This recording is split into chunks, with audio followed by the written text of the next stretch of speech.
చిన్నశంకరంపేట మండలం సూరారం గ్రామంలో విషాద ఛాయలు అలుముకున్నాయి. గ్రామానికి చెందిన యువకుడు నిఖిల్ ఇంటర్మీడియట్ మొదటి సంవత్సరం హైదరాబాద్లోని ఓ ప్రైవేట్ కళాశాలలో ఇంటర్మీడియట్ ప్రథమ సంవత్సరం చదువుకుంటున్నాడు. కుమ్మరి నిఖిల్ గత 5 రోజులుగా జ్వరంతో బాధపడుతుండగా రక్త పరీక్షలు నిర్వహించారు. రక్త కణాలు భారీగా తగ్గిపోవడంతో హైదరాబాద్లోని ఓ ప్రైవేట్ ఆసుపత్రికి తీసుకువెళ్లారు. రక్త కణాలు తగ్గడంతో పాటు డెంగ్యూ అటాక్ అయిందని ఆసుపత్రిలో చికిత్స పొందుతూ రాత్రి 10 గంటలకు మృతి చెందాడు. దీంతో గ్రామంలో ఒకసారిగా విషాద ఛాయలు అలుముకున్నాయి. తల్లిదండ్రుల రోదనలు ఆపడం ఎవరి తరం కాలేదు. యువకుడు అందరితో కలిసిమెలిసి ఉండేవాడని గ్రామస్తులు అంతా కూడా కంటతడి పెట్టారు. మిత్రులంతా యువకుడు చిత్రపటానికి పూలమాలలు వేసి నివాళులర్పించారు.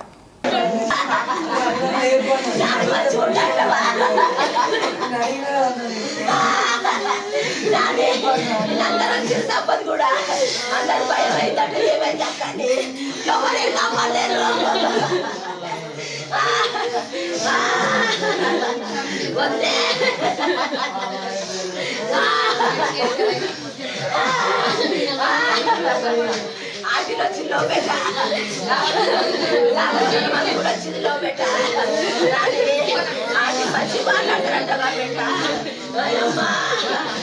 వద్దేనా కొడుకులు పెళ్లి చూస్తానికి వచ్చిన మీరు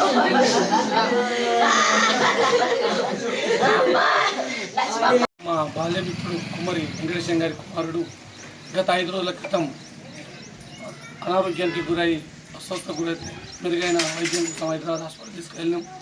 అక్కడ ప్లేట్లెట్లు కొంచెం తక్కువైనాయని చెప్పి ట్రీట్మెంట్ చేస్తూ నిన్నటి రాత్రి దుర్మరణం పాలన జరిగింది. ఆ బాబు విలేజ్లో చిన్న పిల్లగాడైనా కూడా చాలా దేవాలయ కార్యక్రమాలు భక్తి కార్యక్రమాలలో ముందుండి చాలా కార్యక్రమాలు చేసేవాడు. అతని తండ్రి కూడా చాలా మంచి వ్యక్తులు, మంచి కుటుంబంకు తీరని అన్యాయం జరిగింది.